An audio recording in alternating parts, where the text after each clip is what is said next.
आज की कहानी है गणेश चतुर्थी की सुंदर कथा। एक बूढ़ी माई गणेश जी की रोज पूजा करती थी। पूजा में उनका नियम था कि वह हर रोज पूजा के लिए मिट्टी के गणेश बनाती थी, उन्हें भोग और जल देती थी। वह नन्हे बालक की तरह उनकी देखभाल करती थी। लेकिन बूढ़ी अम्मा की एक समस्या थी कि वह हर रोज जब गणेश जी को मिट्टी से बनाती थी, फिर भोग, उबटन, पानी, स्नान आदि कराती थी, तो इतने में गणेश जी गल जाते थे।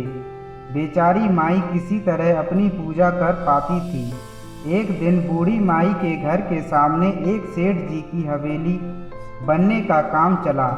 बूढ़ी माई को विचार आया कि इन्हीं कारीगरों से कहकर एक बड़ी मूर्ति बनवा लेती हूँ, तो गणेश जी को ठीक से उबटन, चंदन, पानी हो पाएगा। बुढ़िया माई सेठ जी के मकान पर जाकर मकान बनाने वाले कारीगर से बोली, भैया, मेरे मिट्टी के बनाए गणेश जी रोज गल जाते हैं, आप मेरी पूजा के लिए पत्थर से एक गणेश जी बना दो, आपकी बहुत आभारी रहूँगी।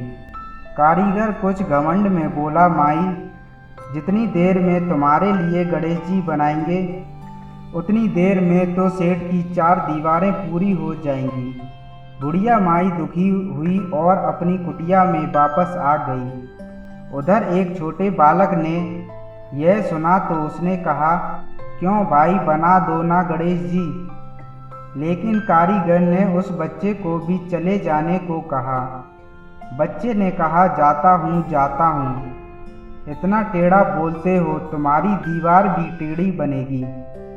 उधर सेठ जी की दीवार बननी शुरू हुई, लेकिन कारीगर जब भी दीवार को बनाने लगता तो हर बार बनाते बनाते दीवार टेढ़ी होती जाए। दीवार पूरी करते करते शाम हो गई और दीवार बनाते बनाते कारीगर भी घबरा गया, लेकिन दीवार 1 इंच भी नहीं खड़ी हो पाई। शाम को जब सेठ जी हवेली के निर्माण कार्य को देखने आए तो आश्चर्यचकित रह गए। उन्होंने आश्चर्य के साथ कारीगर से पूछा कि आज हवेली बनाने का कुछ काम नहीं किया, अभी तक एक दीवार भी नहीं बना पाए।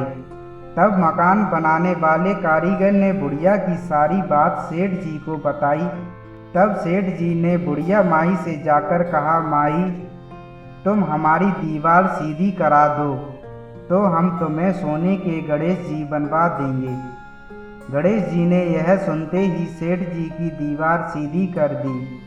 सेठ जी ने बुढ़िया माई को पूजा के लिए सोने के गणेश जी बनवा कर दिए। गणेश जी को पाकर बुढ़िया माई बहुत प्रसन्न हुई। बुढ़िया माई ने गणेश जी से कहा, हे गणेश जी महाराज, जैसे सेठ जी की दीवार सीधी की, वैसे ही कहते सुनते सबके सभी कार्य सीधे करना। अगर ये कहानी आपको अच्छी लगी हो तो लाइक, कमेंट, शेयर करें। अगर नए हैं तो चैनल को सब्सक्राइब करें। धन्यवाद।